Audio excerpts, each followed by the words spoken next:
Hi everyone, welcome back to my YouTube channel. आज की video है एक बहुत important concept of JavaScript which is constructors.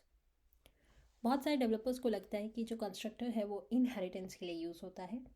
आज की वीडियो में मैं इसी के बारे में बात करूँगी, बट उससे पहले हम समझेंगे कंस्ट्रक्टर्स क्या होते हैं, इनका यूज़ क्या होता है और इनको आप कैसे क्रिएट कर सकते हैं, और फिर हम इस इनहेरिटेंस वाले पॉइंट पे भी डिस्कशन करेंगे। तो सबसे पहले इस कंस्ट्रक्टर को समझने के लिए हम एक प्रॉब्लम स्टेटमेंट लेते हैं। प्रॉब्लम स्टेटमेंट ये है कि आपको एक फ़ीचर डेवलप करना है स्लाइडर अपने प्रोजेक्ट के लिए, जिसके अंदर कुछ प्रॉपर्टीज़ होंगी और मेथड्स होंगे। बेसिकली कॉन्फ़िगरेशन होगी कि स्लाइडर्स की लेंथ कितनी होगी, स्लाइडर का जो डेटा है, स्लाइड्स हैं, वो आप खुद पास कर सकें, और स्लाइड्स के बीच में जो टाइम आउट होगा वो कंट्रोल कर सकें। तो हम क्या करेंगे, हम सबसे पहले एक फंक्शन लिखेंगे उसके लिए।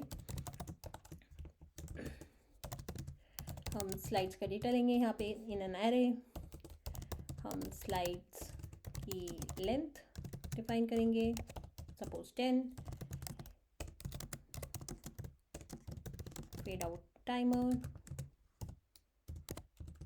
और एक हम मेथड बना देंगे एनिमेट करने के लिए। यहाँ पे अभी हम सिर्फ ये लिख देते हैं, एक कंसोल पास कर देते हैं स्लाइड, तो ये बन गया। Let's assume this is working perfectly fine. और इसको यूज़ करने के लिए आप क्या करेंगे, आप इसको एग्जीक्यूट करेंगे। This is a normal function. अब क्या होता है कि आपकी रिक्वायरमेंट इंक्रीज़ होती है और ये स्लाइडर और लोगों को भी आपके कोड में यूज़ करना है। तो आप क्या करेंगे, here is the code, copy paste and use. But उनकी रिक्वायरमेंट है कि उनको ये प्रॉपर्टीज़ को चेंज करनी है। नो वरीज, आप क्या करेंगे, instead of doing hard coding आप इनको एज अ पैरामीटर पास कर देंगे। Fair enough. But now let's assume कि उनको और ओवरराइडिंग करनी है, उनको इन मेथड्स को ओवरराइड करना है, उनको और प्रॉपर्टीज़ ऐड करनी है, उनको इसके अंदर अगर आप कभी भी कोई चेंज करेंगे तो वो सब जगह रिफ्लेक्ट होगा। तो ये सारी प्रॉब्लम्स जो हैं, ये स्केलेबिलिटी एंड रीयूजेबिलिटी की प्रॉब्लम है कि आपने फंक्शन तो लिख दिया लेकिन जो सारा कोड है वो इनकैप्सुलेट हो रखा है। इनकैप्सुलेशन इज़ गुड, बट हमारे केस में क्योंकि हमें यहाँ पे कोड रीयूजेबिलिटी करना है और हमें कोड को स्केल करना है, तो ये वाली अप्रोच यहाँ पे नहीं चल पाएगी। तो अब क्या करें, तो इसके लिए हम कंस्ट्रक्टर्स यूज़ करते हैं।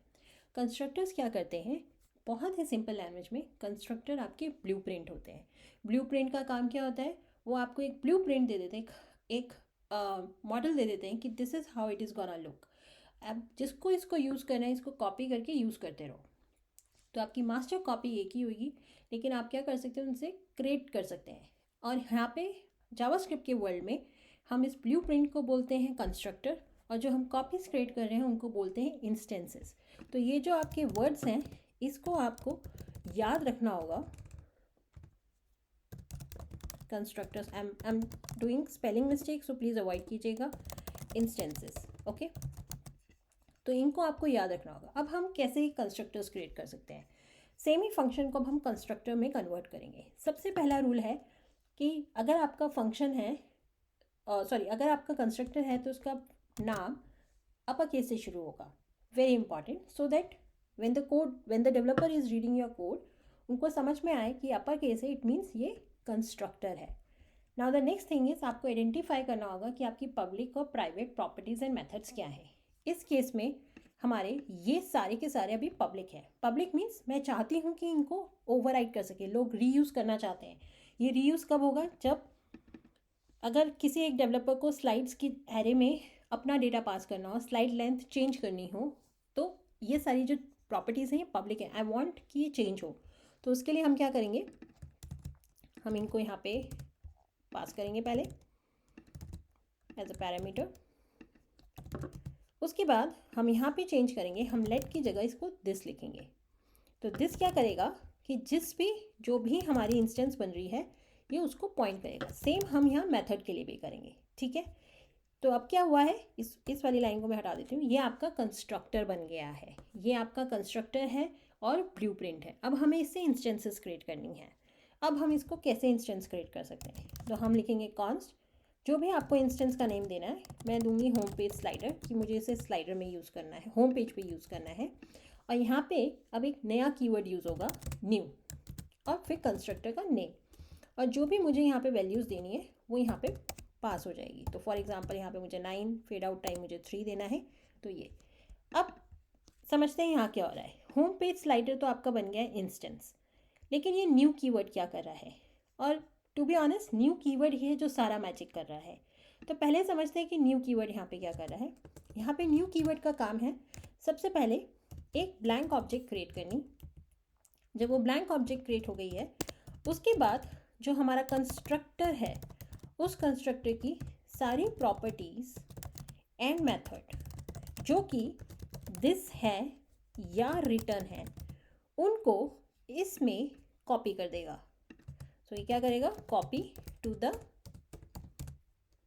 ब्लैंक ऑब्जेक्ट जो हमने स्टेप 1 में देखा। और थर्ड ये क्या करेगा, इस ब्लैंक ऑब्जेक्ट को रिटर्न कर देगा। ये 3 चीज़ें न्यू कीवर्ड करेगा। बट इससे फ़ायदा क्या हो रहा है, उसका फ़ायदा हो रहा है यहाँ सेकेंड स्टेप पे। तो जब हम अपनी वैल्यूज़ को कॉपी कर रहे हैं, तो इस टाइम क्या हुआ है, आपकी इस ब्लैंक ऑब्जेक्ट में ये जो दिस डॉट स्लाइड्स है, ये बेसिकली आपकी वैल्यू असाइन हो रही हैं। तो अब आपका क्या हो रहा है, ये सारी की सारी वैल्यूज़ यहाँ पे जाके असाइन हो रही है। और अभी मैंने देखा कि ये वाला मैंने चेंज नहीं किया, which is a mistake, I am sorry. ये हार्ड कोडेड वैल्यूज़ यहाँ से हट जाएंगी। तो ये ऐसे हो गया। ओके, तो यहाँ पे आपको वैल्यू मिल गई हैं। तो आपकी वैल्यू असाइन हो गई हैं जो हमारे ये प्रॉपर्टीज़ थी, स्लाइड लेंथ, इनमें।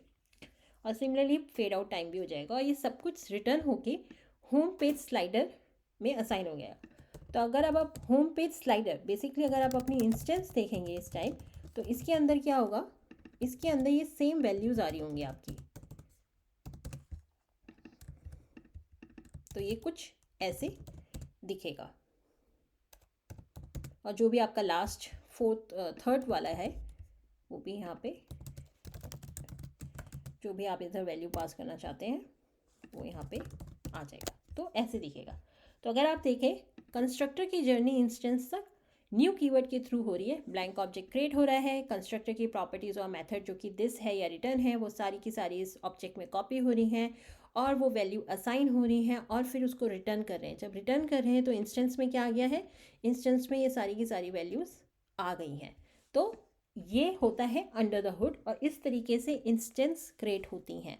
ये दिस का यूज़ यहाँ पे क्या है, दिस का यूज़ यहाँ पे ये है कि जो हम यहाँ पे क्रिएट कर रहे हैं ऑब्जेक्ट, उसको पॉइंट करने के लिए। ठीक है, या आप सिंपल सोचिए कि दिस का यूज़ यहाँ पे ये है कि ये जो हमारी इंस्टेंस बनी है, अभी जब मैं मेथड को रन करूँगी तब मैं दिखाऊंगी, तो बेसिकली ये जो हमारा इंस्टेंस है उसको पॉइंट करने के लिए है। ओके, तो ये हमारी अब इंस्टेंस बन गई। लेकिन अब हम इसे यूज़ कैसे कर सकते हैं। अभी हमने ये मेथड है जिसको अभी तक यूज़ नहीं किया था। फंक्शन के अंदर हम इस मेथड को अलग से कॉल नहीं कर सकते थे, लेकिन यहाँ पे अगर आप देखोगे तो आप इसे कॉल कर सकते हो। तो अगर अब मैं इसे कॉल करूँ, let me go to the console, तो आप देखेंगे ये मेरा फंक्शन रन हो रहा है। तो अभी क्या हुआ, हमने एक कंस्ट्रक्टर बनाया था स्लाइडर, उससे हमने इंस्टेंस बनाया होम पेज स्लाइडर, और उस होम पेज स्लाइडर से हम ये मेथड्स को कॉल्स कर सकते हैं। अगर अब मैं इसके अंदर, इस मेथड के अंदर कोई भी ये वैल्यू यूज़ करना चाहती हूँ, तो वो भी मैं आराम से एक्सेस कर सकती हूँ। तो अभी हम वेट करते हैं, और अब आप देखिए ये स्लाइड्स ब्लैंक एरे आ रही है। तो मैं इसकी जगह क्या करती हूँ, कुछ वैल्यू स्लाइड लेंथ कर देते हैं 9। तो ये आप वैल्यूज़ भी इस मेथड के अंदर एक्सेस कर सकते हैं।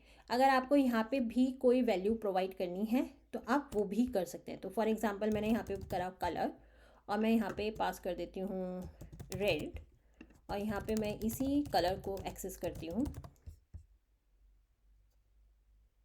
तो आप ऐसे भी वैल्यूज़ को पास कर सकते हैं। अब यहाँ पे क्या हो रहा है, अभी मैं इसको बंद कर देती हूँ।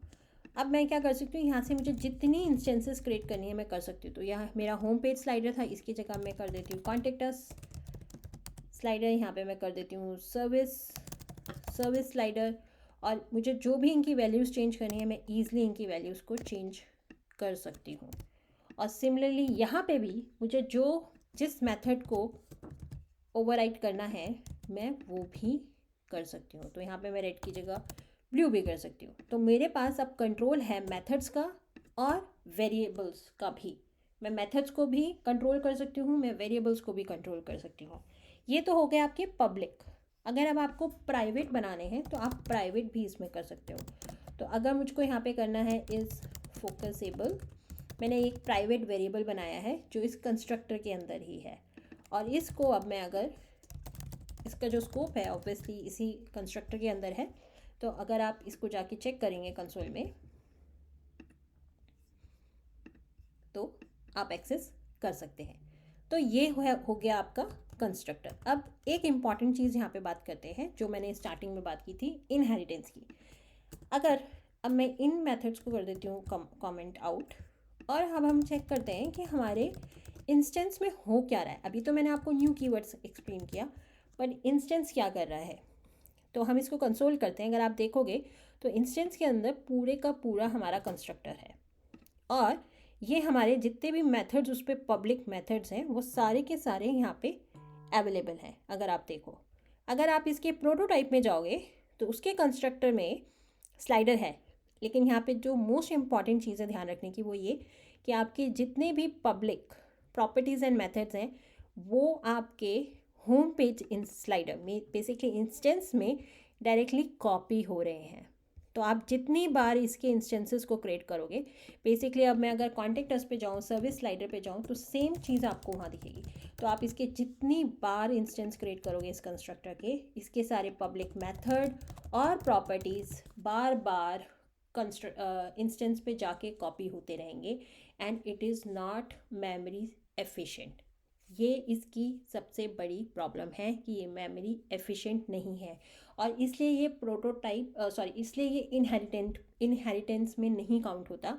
क्योंकि जब हम जावास्क्रिप्ट में इनहेरिटेंस की बात करते हैं तो हम प्रोटोटाइप चेनिंग की बात करते हैं, लेकिन यहाँ पे प्रोटोटाइप चेनिंग से पहले क्या हो रहा है कि सारी की सारी वैल्यूज़ कॉपी हो रही हैं एज इट इज़। तो ये आपकी इनहेरिटेंस में काउंट नहीं होता, बट एंड ये आपका मेमोरी के लिए मेमोरी एफिशिएंट भी नहीं है।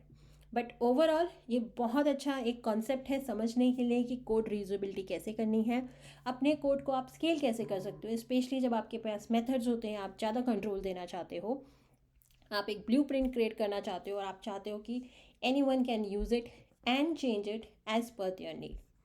आई होप ये वीडियो आपको समझ में आई हो, it was helpful for you. If you like it please share in your network, and thank you for watching it.